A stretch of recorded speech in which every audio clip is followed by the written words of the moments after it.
Ladies and gentlemen, welcome back to the Steady Compass. I am your host, Quez, and today, man, do I have an amazing guest. His name is Jonah Blake. You know him from his work as the founder and operator of Real Third Web and the Real Agency Collective. He's an investor, researcher, builder, and above all, a fortified gamer. Ladies and gentlemen, we are sitting with one of the most dynamic individuals in the industry, Jonah. Welcome to the show. Well, I appreciate those intros. I don't know who paid you to write them. It wasn't me. But I appreciate, I appreciate it and happy to be on your show. Hell yeah, man. I'm super psyched about this one. I know we've been playing tag a little bit with everything going on. Congratulations on the mint, realagency.xyz. Ladies and gentlemen, you could check it out right now and take a look at the site. I know we're about to enter chapter 2. We don't have to get too deep into what the project entails, but I know it's been a long time coming, something you've been wanting to do. And seeing you in your zone, I could tell that you have big plans, big ideas for Real Agency, which makes me want to lead into my first question for you. You've harped on a lot about being very into luxury, gaming, and culture. Where do those things come from? Why do you care about those things? Yeah, for me, it's quite simple. I think that with AI and all these other tech companies, unless you're a B2B business, which we could be, competing on the tech level is almost impossible. You either need an extreme amount of capital or an extreme skill set that I know I don't have. That's not my special skill. And so a lot of projects that are thinking on the tech side, they need to have the top Solidity developers, the top this, the top that. And I think media, while it's priced differently, it has a different valuation. And when you're raising money, good media is almost invaluable if you can achieve it because media can catch up with technology and stay relevant. I mean, look at Nike. Yes, they're a shoe manufacturer, but really they're also a media company. They know how to make shoes and make them a part of culture. And we've been buying Nike shoes since what, the 70s? They're still relevant today because they know how to continue and follow the trend. And they just hire in or contract in the tech that elevates them to the next level. And clearly, with their new Nike Swoosh marketplace, they're not building that themselves unless they brought in their team, which that's why they acquired Artifact and why they buy and hire the best engineers. So I think for us, like we're at the intersection of gaming is really culture. It's digital culture. That's why Nike does stuff with Roblox and all these other things. And then I think of luxury because Web3 is very hard to get into, and you have to have either a very high skill cap or skill knowledge base, or you have a lot of money, or you have a lot of you something else. Everyone has a higher value skill when they enter this space because it's so early. And while everyone else wants to chase like this mass market Disneyfication, and I think that will happen, my priority right now is how do I delight customers in the high luxury area using our media, what we do, our club, things like that. So high luxury because that's the most attainable right now. And then when it opens up, we'll want to go further retail. And then media over technology because I can't keep up with the pace of technology and most people won't be able to with AI, but I can keep up with culture because as long as you're selling product to humans, to people, and not to AI or other bots, culture is always going to be relevant. Culture, taste, a lot of these things start to have an effect. One of the things you talked about with media, I resonate with this deeply because I read this book called The Almanac of Naval Ravikant. And if you haven't had a chance to check it out, I've talked about it on this show all the time. One of the things that he mentions is the 3 ways to, I guess you could say, build financial freedom. And historically, the 2 most popular ways were to have labor, to have capital, and then the third one, the one that's more important, what he calls permissionless leverage. And that largely comes, by the way, you might see my dog. Yeah. So we're a pet friendly podcast. Don't worry Hell about it. yeah, hell yeah. Yeah, You yeah. see I her have fucking, you heard my dog in like multiple spaces. It's just a loud corgi. yeah, here It and goes there. crazy. Yeah, yeah. She's I'll see if I could give you a quick little glance here. Oh, yeah, that's a good And then chilling. that's Zeus. Yeah, yeah, they're chilling. Yeah, Yeah, they're happy. vibing. I Very had the cool. door closed and they said, hey.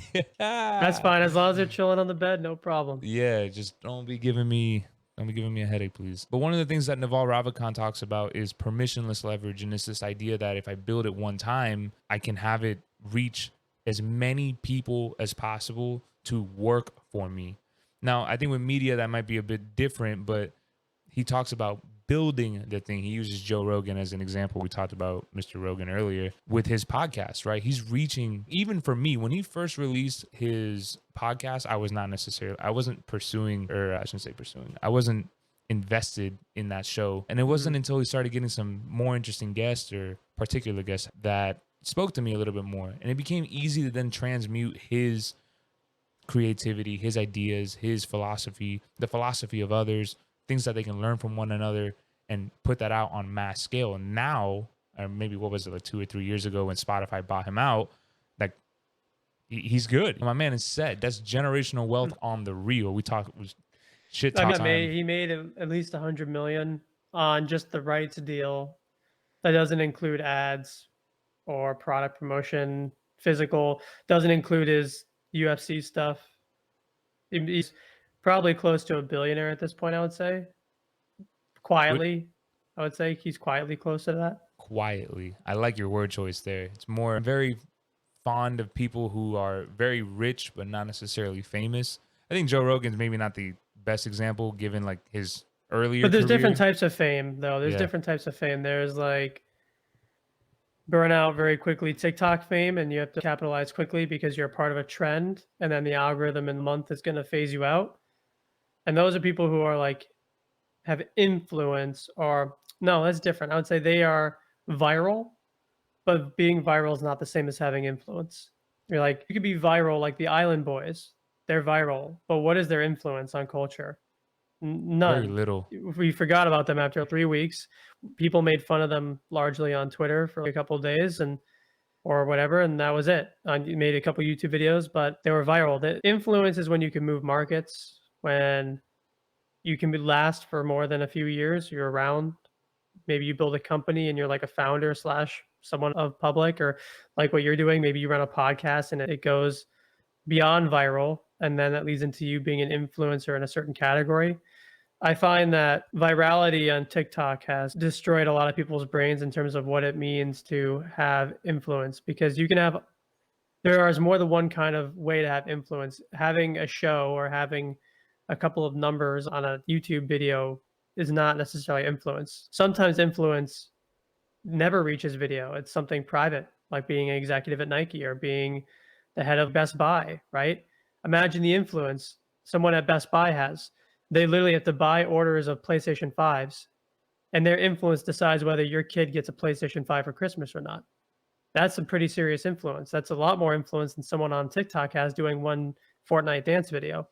So I think the difference between viral and fame are viral, influence, and fame. Joe Rogan sits between fame and influence, but the three are different. It's largely thanks to brand, right? Yeah. There's an association that Joe Rogan speaks on nootropics. Chances are it's probably a decent product, given the fact that I know that he's explored a lot of that. He has it was more than one thing, which is to your point, what I think virality poisons the mind with is I just need to get viral once and the rest of my life is good. Like I made it.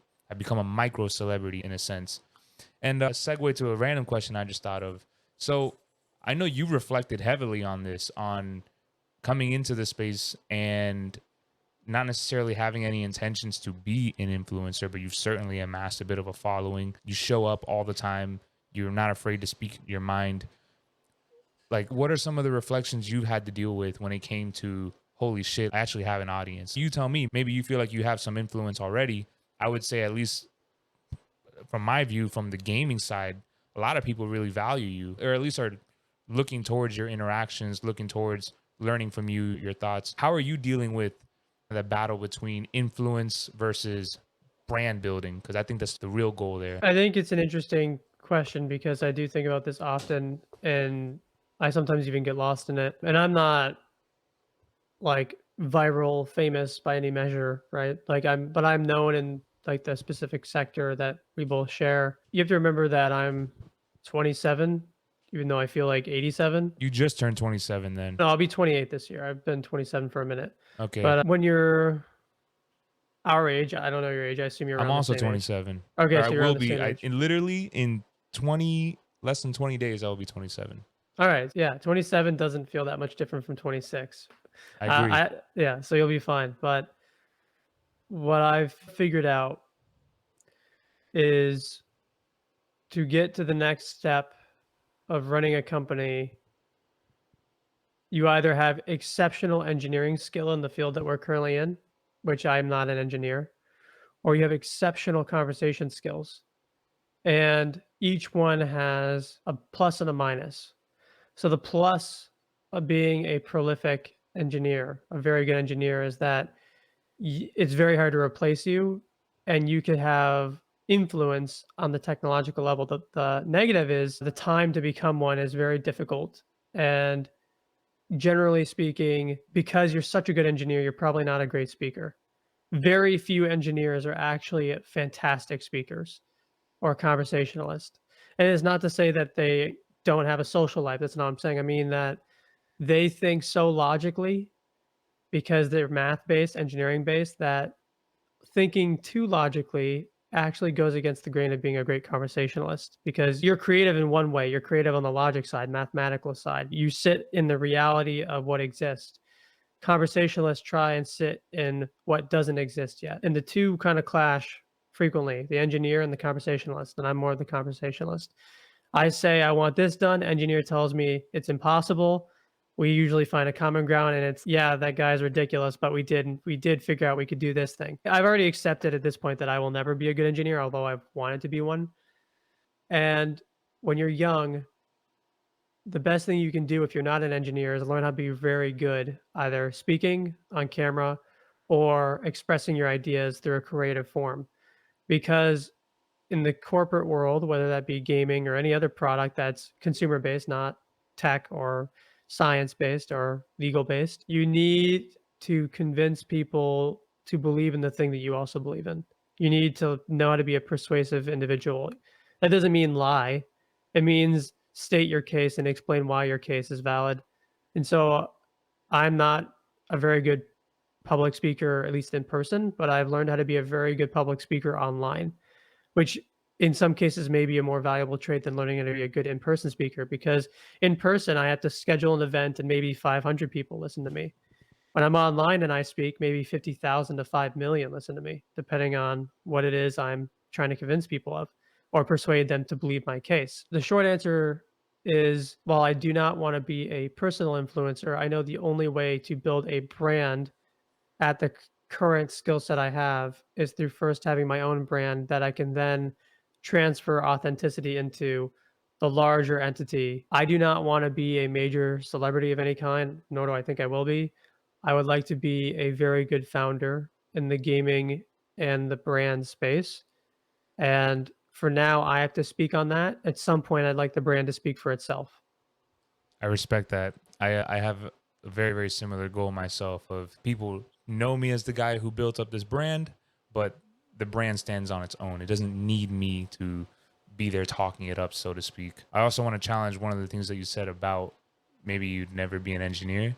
Don't say that. You could be. You absolutely could be. Being an engineer is nothing more than My math scores say otherwise, but yeah, sure. but you'd be surprised. Like it does not. It's not all depending on what discipline of engineering you pursue. Then perhaps That's there true. might be some more necessary than others. But it's all about systems. It's all about recognizing what pieces work together. And to your point about how some engineers are not the best conversationalists, I think many folks that have been in that study box themselves into this is true. This like that thing that you're imagining can't be done because this is a system that we have and we cannot go outside of this box.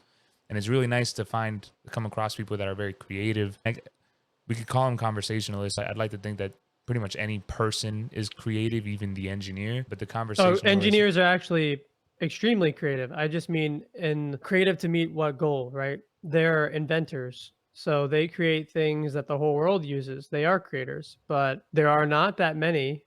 And that's not to say there couldn't be more. It's just a lot choose not to be. We find that you work 80-hour weeks coding on the computer, you don't feel like making a YouTube video sometimes.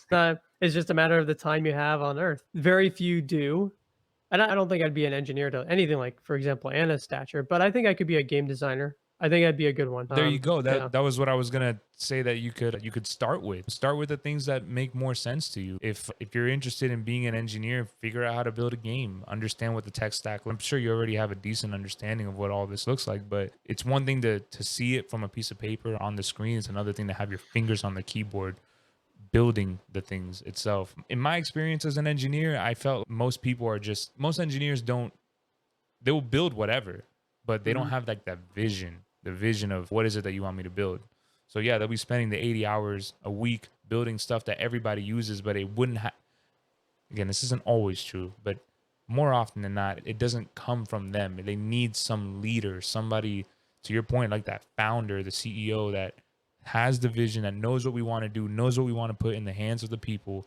And I need you to figure out how to build it. I know what I want. I know what the end looks like, but I need you to figure out how to get us there. And the best engineers are the ones that say, okay, no idea how we're going to do that, but I'll figure it out. So if you find people like that, definitely keep them close. Yeah, I think for our mint, for our first mint, which was literally last week, it feels like it was a month ago, but it was literally a week ago. We were very lucky. It went very smooth. Someone did try and throw a phishing attack on us, like just to try and throw people off, get people scared to mint, but actually very creative, whoever did it. They must not like me to a very serious amount. Anna, obviously the one who wrote our contract, told me, like, quite frankly, it was so impressive. If they figured out who it was, they would consider giving them a job. Damn. Yeah, it was very impressive. I'd be curious to hear, was it an exploit, or you say phishing, meaning that they were trying to No, so basically impersonate you? they flagged our site as a phishing scam and went through like this intermediary group called Fishforge, but it's very hard to do, and the reason why they thought it was intentional, not a mistake, is because almost every other, and again, I'm not a tech oriented, but any other way they could have flagged us for phishing would have been immediately automatically removed. But they knew the one place where, like, they just banned before they even ask. So someone knew what they were doing. Someone was upset they either didn't get a mint or they don't like what I'm doing. It was removed within an hour. Not a big Nice. deal. I tend to believe that all that you put into the world will come back to you at some point. So that individual did something that maybe isn't the best objectively. As engineers were impressed, and as engineers said, if we could figure out who it was, we might offer them a job. They thought that's how people at Anna and their level think. That's how white hat hackers come around. They are usually folks that know how to exploit something, and then and then the individuals that have that service, product, website, whatever, say, "Oh shit, can you help us find more of that?" Yeah. And bring them on over. Yeah, cybersecurity is so serious. I'm sure you saw what happened with Kevin Rose recently, losing all his Even right funds. now, while we're on this podcast recording, Azuki Twitter has been hacked. Has also been hacked. So yeah, There is no shortage of redundancies that can be had for your cybersecurity. oh, I'm sure we're gonna get hacked at some point. It's not a matter of if. It's just all projects. They like all companies end up. It's a matter of when, and then it's more about how we handle that response than trying to prevent it, because it's almost impossible to prevent. It just is. An I attack. mean, We just don't. yeah, We just don't know what's possible. We don't know what right. all of the parameters are of, or not parameters, the vectors of attack that people could have. When we got hacked, maybe I shouldn't say hacked, but one of the founders got their account compromised, and this was maybe like a year and some change ago. From front to back, because of all the redundancies we had, from front to back, we mitigated the attack to less than 7 minutes from the moment we were notified to when it all ended. And when we got back, we never technically lost control, but the guy was close. The guy was really close.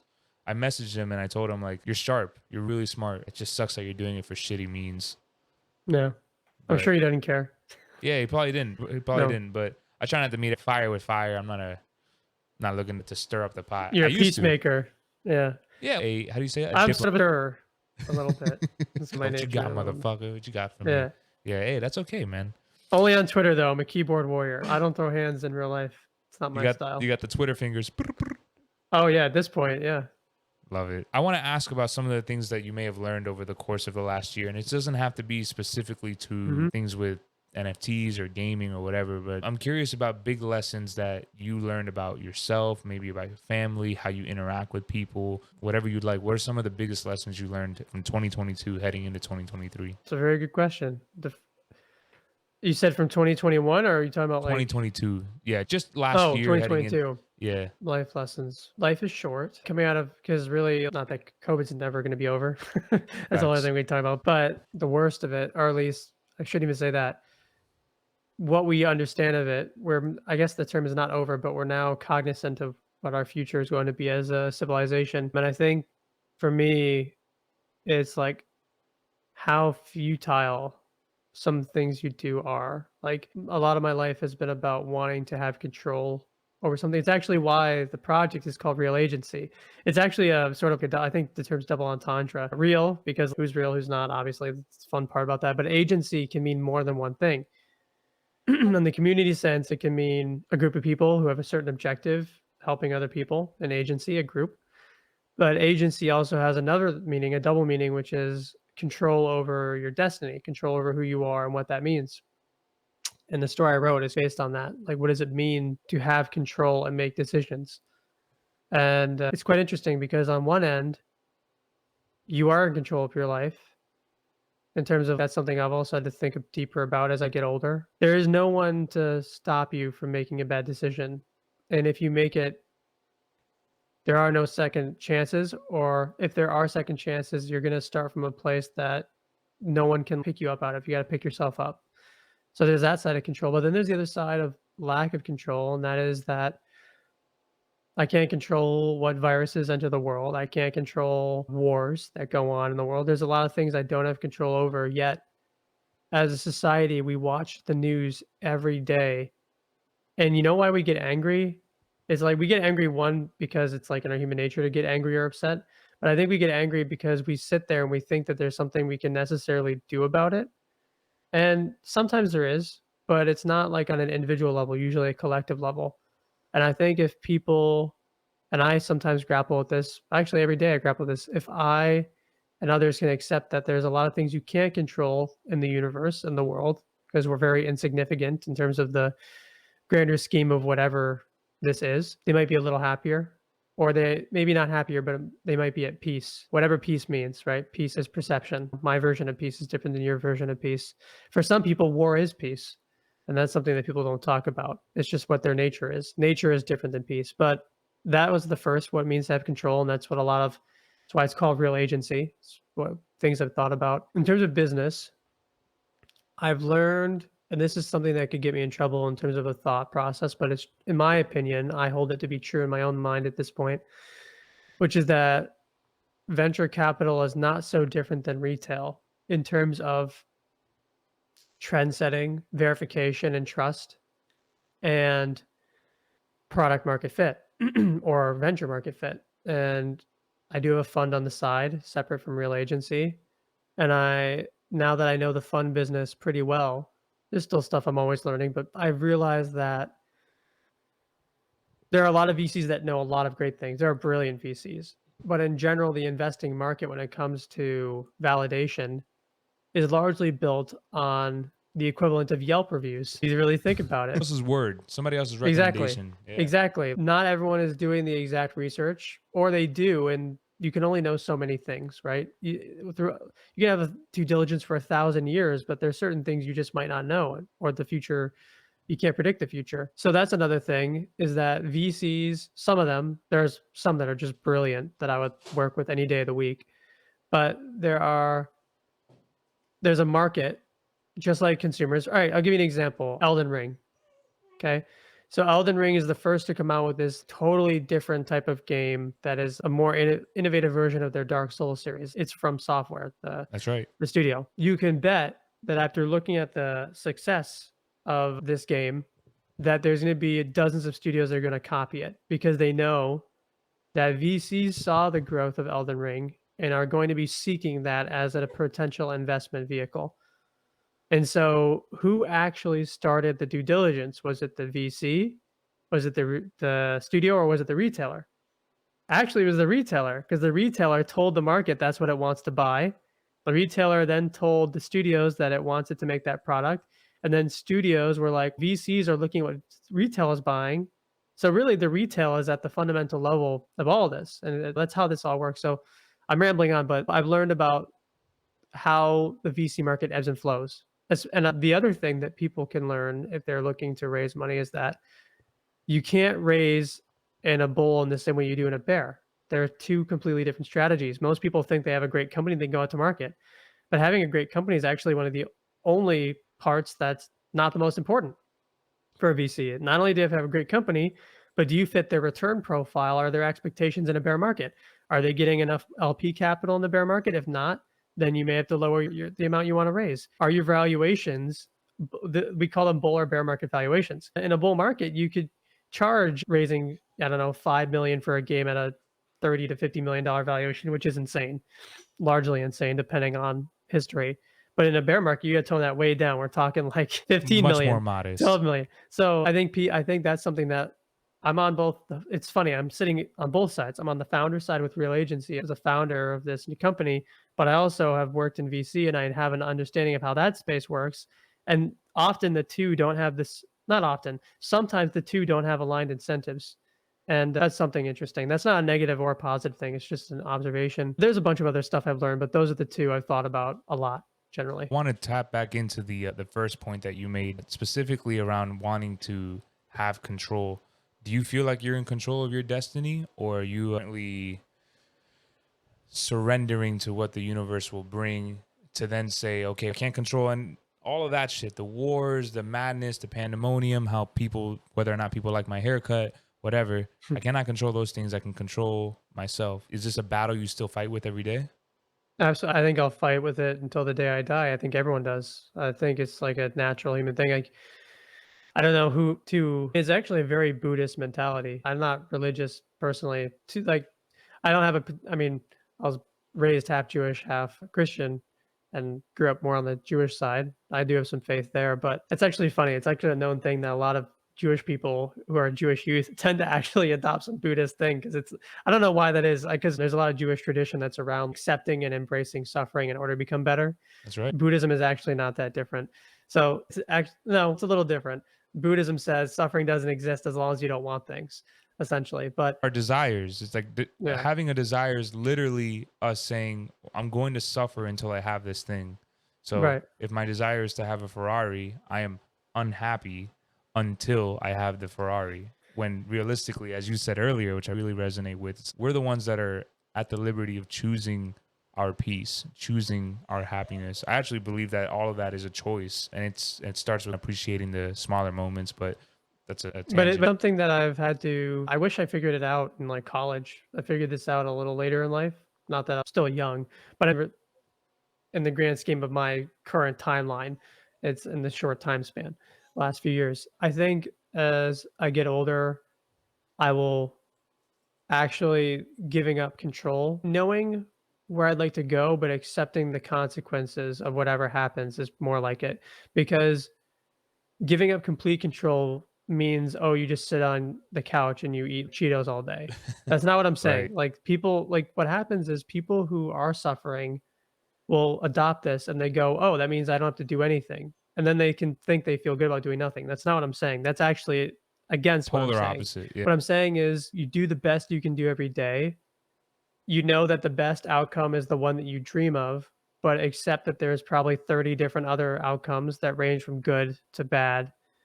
And the only thing you can control is that you accept that you did the best you could when you put it out into the universe. So that's what I grapple with because I'm someone who does want control, someone who's working on what that means. That's again why I did this story.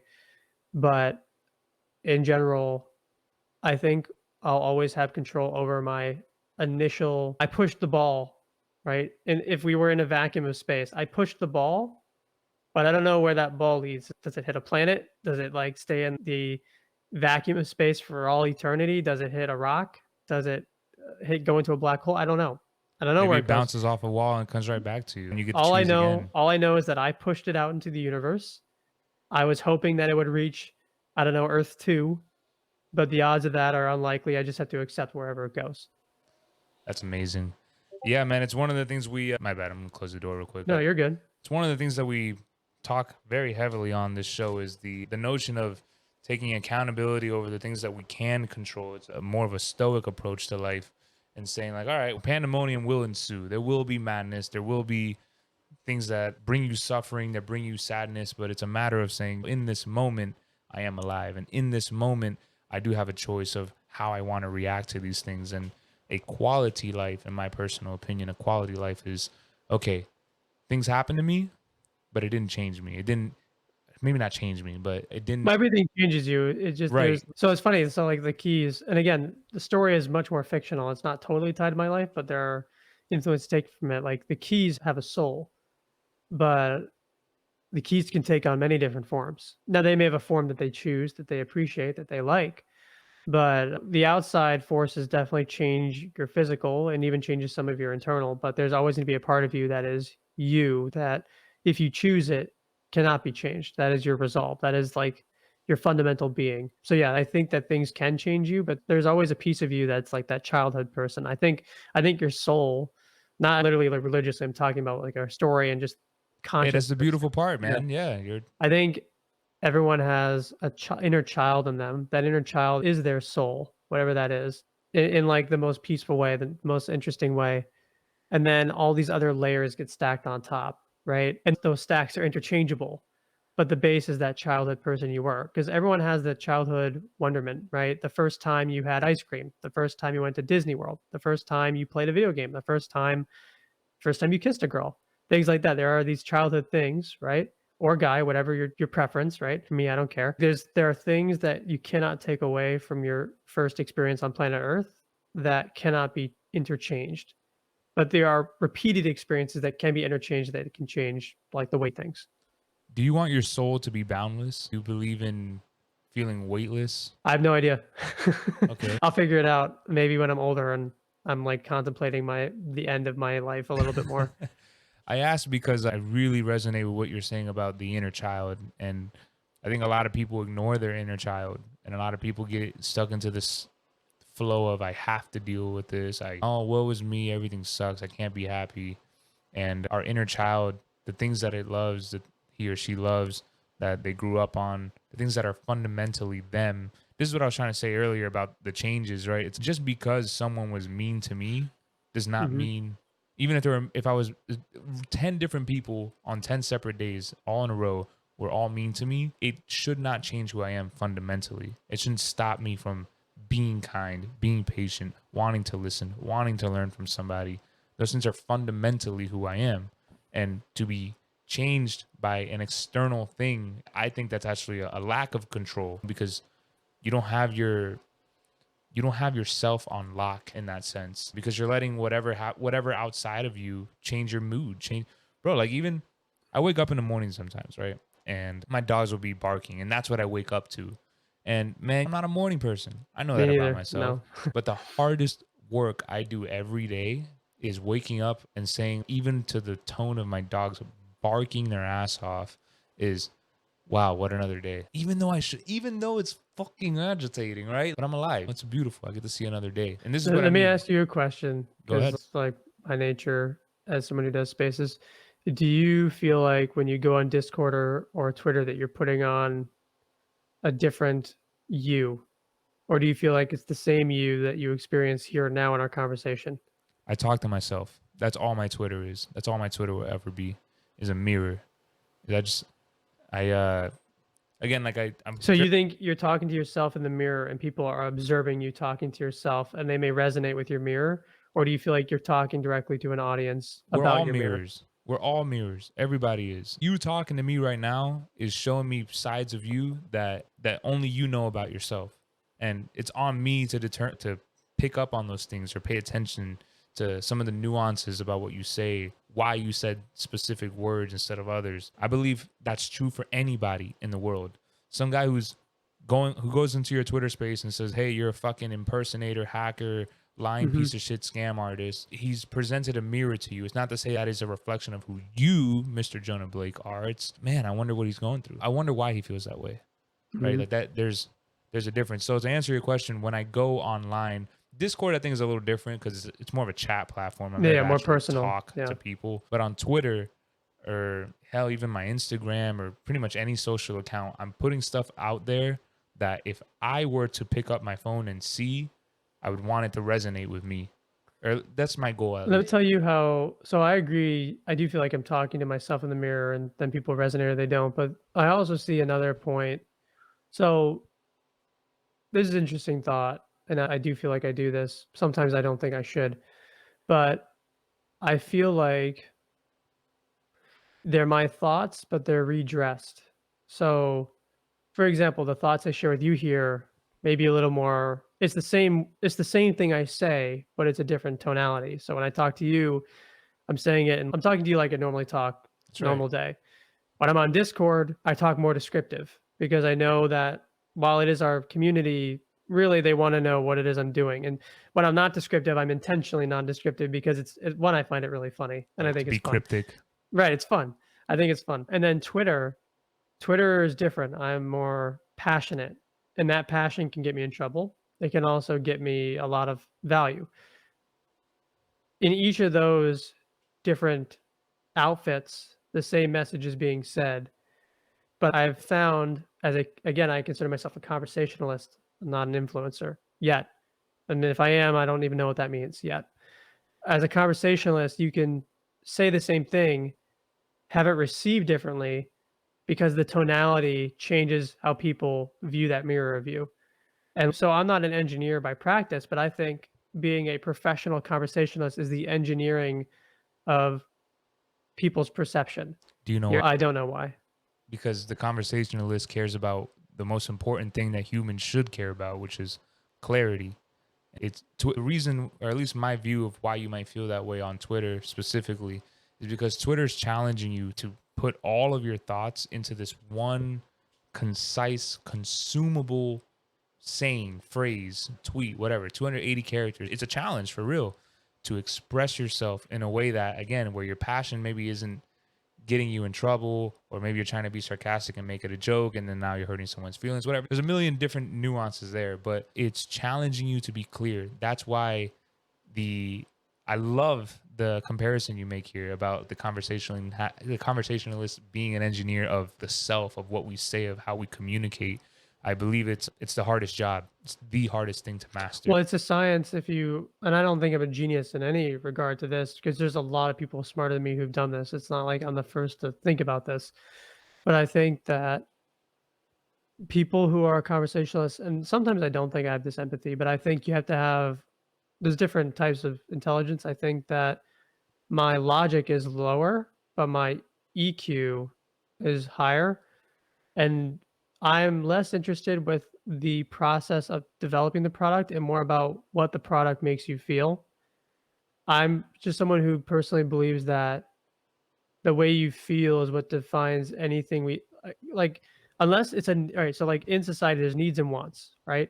Nothing we're doing here in entertainment is by definition a need or in social is not a Mhm. need. Food is a need, water is a need, housing is a need, clothing is a need, things of that nature, travel need. So we're not needs, we're desires. And when you're working in the world of desires, you have to be able to have an understanding of what it is people desire. For example, I find that a lot of Web3 games have a lower floor price. We're going to talk about economics because they don't actually understand what it is they're trying to get people to desire. They think that people natively in Web3, there's the problem with most of these games. It's actually why Gabriel Layden, as much as people love or hate him, does this. He knows what people desire. It's what he's very good at. He knows what people desire. Has nothing to he's not a brilliant game designer. He's a brilliant reader of empathy. He's a great designer of desire. He Uh, understands people's why. Like, right. why do they want this? And I think that was what I wanted to comment on just very quickly. Sorry to interrupt you, but No, no it's problem. about understanding the why very clearly. And I think Gabriel was very good at that. Right. Because a lot of Web3 games, and that's not to say there's bad ones. There's very good ones I play that have this problem. It's a marketing problem. It's also a community problem. It's that they feel that the more they explain, the more they're gaining trust. But that assumes that players cared about trust in the first place. They never did. They care about experience, they care about desire, and only when you honor their experience and their desire do they care about brand trust. It's like putting the cart before the horse. You're asking players to all you're by you just putting out white papers all day and saying how you're transparent and all that, you've already skipped a beat and you're saying all of my players who don't exist yet already love our brand and love what we do. Now we just need to maintain their trust. If you look at every Mario game was built on desire. It wasn't built on trust. Every time you play a Mario game, you're playing because you remember the value of Mario brought to your childhood. You don't think, oh, I wonder if Nintendo paid their devs. There are some who do, and I'm one of those people who definitely care about that. But the average consumer, when they go to market, does not care about that. They care about is the game fun? Does it make me feel happy? And are the graphics or at least the art style is it like interesting on my new Nintendo device? And once you've done those things and you've built that desire, then your hardcore player goes, do I trust them? Are they like Do they have the same dev team? Like, that's when they start exploring the deeper shit. But I think that's what a lot of Web3 games have gotten wrong. And I think Gabe has figured that out. I think a few others have figured that out as well. It's something that I'm always working on. We don't have a white paper. How is it that we don't have a white paper on our project, but we're doing just fine? It's because no one ever wanted that. No one ever wanted a roadmap. No one ever wanted a white paper. That was all stuff investors made up because they knew they had to do that for due diligence. Truth be told, that like the 2020 into 2021 era of NFT pandemonium, there was just no rules. So No. like people were very quick to just look left and right and say, oh, okay, if they're doing it, maybe we should too. So I think that's more of what happened, and it started bleeding over into Yeah, no, I gaming. think that's true. But it was just so much so fast. But to your point about the average consumer not caring about the game dev, for example, I highly resonate with this. I read Pixels Blood, or what is it, Blood, Sweat, Blood, Sweat, and Pixels. Pixels. Yeah, Jason Schreier. Yes, Yeah. great read. Even though it was like a few years old, it still felt very real. A lot of people don't understand the depths, nor will they care. People care more about the experience. If when I load that game in, is it going to be without any crashes? Am I going to have fun? Do I want to show it to my friends? If so, then maybe I'll start thinking about developing a relationship with. Literally Dookie Dash. People are Straight wondering up. why Dookie Dash worked. It wasn't trying to be a big mass market game. It has no intent to do that. It had current users that have desires, and they know their desires, which are to be a degen and show off. That's their desire. And they said, let's make a game that is expensive to buy in because that's what our people want. That's what they desire. They desire the wealthy experience, and they figured that out. And it was a simple game, and we put together, designed, polished, but they knew exactly what they were doing. They touched on desire. It was a great gameplay loop.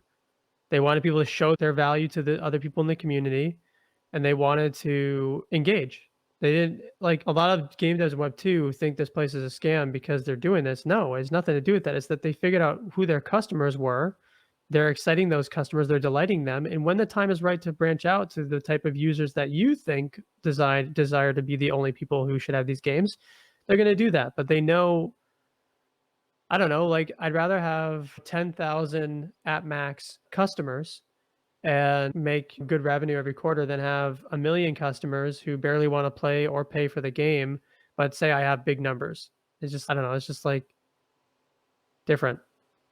So let's take a step back. We were able to observe why Dookie Dash did well because we understand the why, we understand the desires of their group.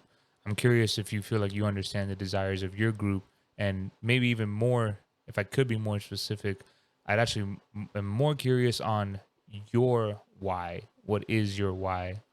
Why do you give a shit? Like, why go through all of this headache? Because it's not easy. There's seemingly no reason to suffer, and yet you're putting yourself through it. So why? I think the internet's not going away, as far as I'm aware. I think that we've hit an evolutionary point.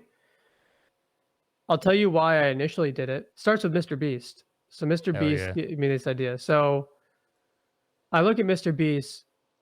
Let me ask you, how do you think he makes money? I just watched his Lex Friedman interview, and I learned a ton about just his game, so to speak, the way he does things. But I couldn't tell you. It's not from programmatic ads on YouTube. Yes, that do make him money. Like he makes millions a month, but that's not where a lot of his money comes from. It comes from product, which CPG product, chocolate bars, like McDonald's style drive-through, things like that. See, but those things weren't present initially, and he talks about that. So money they came didn't. from somewhere else. Probably like No, the money came originally from sponsors and programmatic ads. Okay, yeah. And I think our monetization path is different than his, but the philosophy still rings true. And I'll get to the philosophy of it. He realized that having influence was actually the best possible path you could have to becoming a large founder of whatever company you wanted to do. And one of the ways he actually spends his money is actually through investment. So his manager has a fund called Knight Ventures, which is a part of Knight Media, because his manager is Reed Neuscher, I think his last name, from Knight Media. That's his manager. That's his agency. Knight Media built a fund on the side that built an LP out of its content creators. So they manage the content creators. They take a split of the money. The content creators then go make money on their content. little bits of their money are funneled into this LP. I don't know how they structure it. Probably it's like a one-time thing. I don't think it's every quarter. Maybe it is. And then Night Media found VCs that can manage the fund, run it, and go invest in products. And think about the flywheel of the value here. The primary driver of Mr. Beast's growth is his engagement numbers. They're off the charts. He can take that engagement and build products, but not only does he have to, can he just build his own products, he can build other people's products.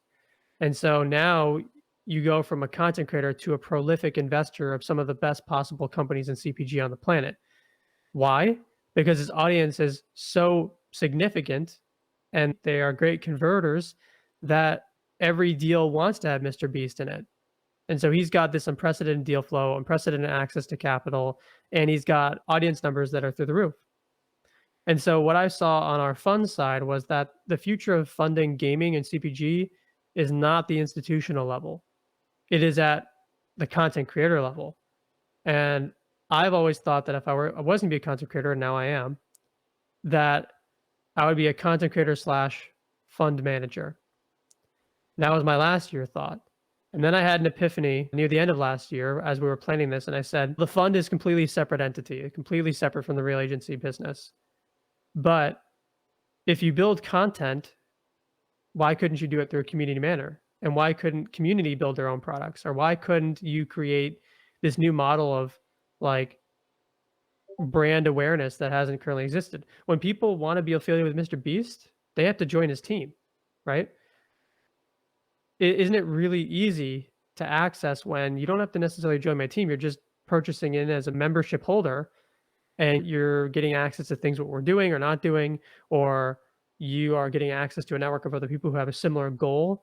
And I think NFTs are a great incubator for other content creators or other people who have their own aspirations. So I could have done everything without an NFT, but doing it alone is really boring. And I think that people who want to be a part of, I call them like digital country clubs. So we already saw that Proof has an art country club. Board Ape Yacht Club is a degen country club. I think that there aren't many gaming country clubs. And I don't know, I don't think we're for everyone. I don't think I'm going to onboard people from Web 2 to Web 3. Actually, I don't think most Web 3 games will onboard people from Web 2 to Web 3. My belief has been, or at least my thesis has been, that Web 2 will still be Web 2, and we're all going to play those games and have fun time even as a community. I'm going to play Harry Potter. I'm buying that game day Fuck one. yeah. Like, I just saw the 10-minute gameplay today. It looked insane. Of course I'm playing that game. I don't care if it doesn't have Web 3. You're Yeah. fucking mind that I'm not going to play that game. But the most high value players that do spend money, that do like these experiences, that do want to have more connection, they will come to Web 3. And I think Web 2 games will have Web 3, but only at the high asset value level, where the Web 2 game is whatever it is, but only people at the high levels who are spending real money are very committed to a game like an esports athlete. They're going to start using NFTs because they have a lot more invested into the culture of the project. And so that's like where I see myself. I think that's a long ramble. Did you get any like reduced answers in that? I think I did. If you could simplify this one Okay. point, Yeah. which is the philosophy. There was one clear overarching philosophy that you wanted to encapsulate that I think answers the why of real agency. I think that media has changed. Media does not look like IGN or Kotaku. That is not the future of media in gaming and entertainment or the metaverse, whatever you want to call it. It's all the same interchangeable word. The future of media is a shared experience. It is not just a video, but it is conversations. I call them campfire companies, and Discord is the first example of that. And I think if you're going to build a gaming and country club experience, you're going to have NFTs. I think it'll be required.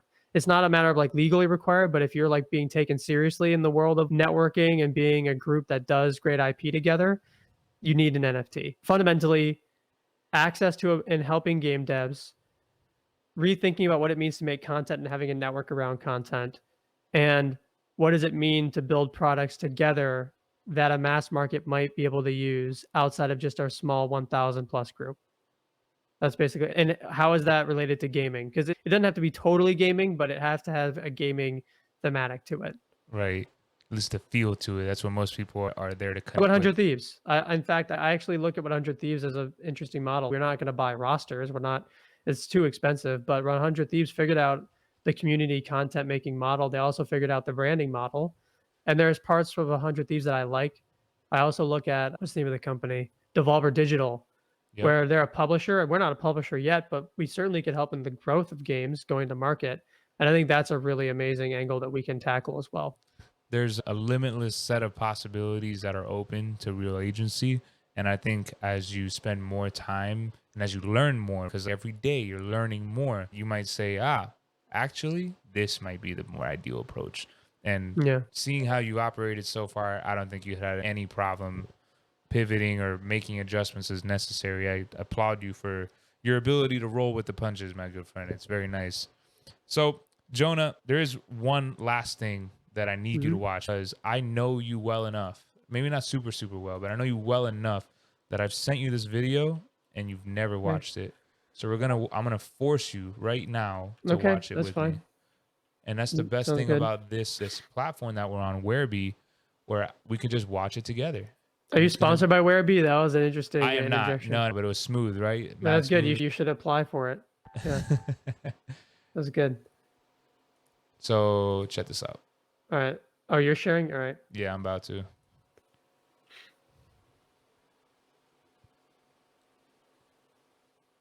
Oh, is this the, you're so big on Jet Set Radio?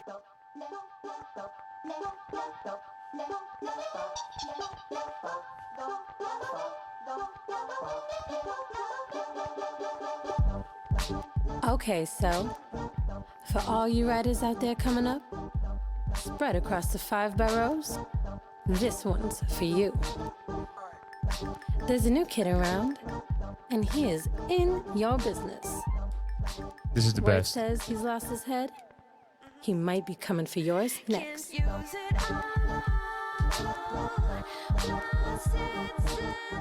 Heard he's going for the crown. The crown. All City King. The streets just got a whole lot more interesting. I might even go check him out myself. Now, I don't think he'll be alone for long. He'll gather up a bunch of like-minded fools in no time. That's if the military police don't take him out first. This is War in Style. Let the record spin.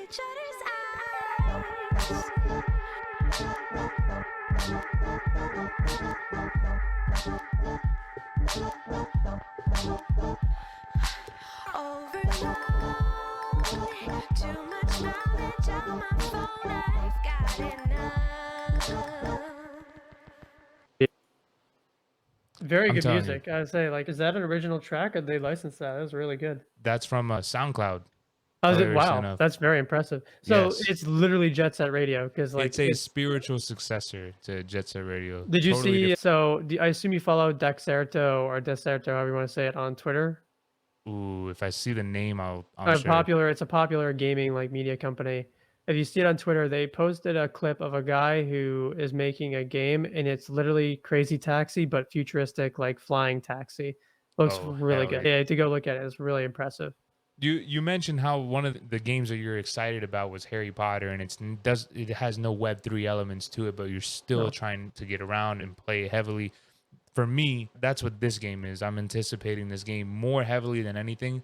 To your point, yes, because I've been a big Jet Set Radio fan for a long, long time. I actually still have, I don't know if you could see the green bottom, but I still have my original. Is that the original Xbox copy? Yeah. Mine from 2002. Yeah. I still have it. Just an undisputed classic. Jonah, again, I'm trying to be respectful of your time. This is the segment of the show where I put the mic in the hands of my guests and we have them plug talk, share something that they really want to share with folks, send a message of love, some advice. The floor is absolutely yours. Yeah, I would say don't take life too seriously or you're going to look stupid. Making fun of life is a lot more realistic. But that's my piece of advice, and it's advice I'll take for myself. Other than that, you can check us out at realagency.xyz. You can check out our collection on OpenSea and join the community even if you don't want to buy one. It's open for everyone. As someone who's been a part of the community for some time, I could tell you with a ton of confidence, it's a great place to be. With that being said, ladies and gentlemen, I will be putting all of Jonah's socials down in the podcast notes or on YouTube. If you're watching this on YouTube, be sure to check out the video description, like, subscriptions, everything that you could possibly help the show get a little bit better would be wonderful. Of course, you may have seen our NFTs already. If you're looking to support the show and be a season 1 OG NFT supporter, all proceeds from there are towards helping this show be bigger and better. No promises as to what will come from it, but Where do I find that NFT? Because it's the first I'm hearing about it. so again, it's nothing like super crazy, but I will share it with you Okay. right here so you could check it out. But it's my approach to Kevin Kelly's 1,000 True Fans article, and my thinking behind it is, if I can figure out who the 1,000 true fans of this show are, I can't promise them anything right now, or I don't know if ever, right? Because one, I'm not trying to get into securities or none of that, but my whole No, thing you is that don't. Yeah,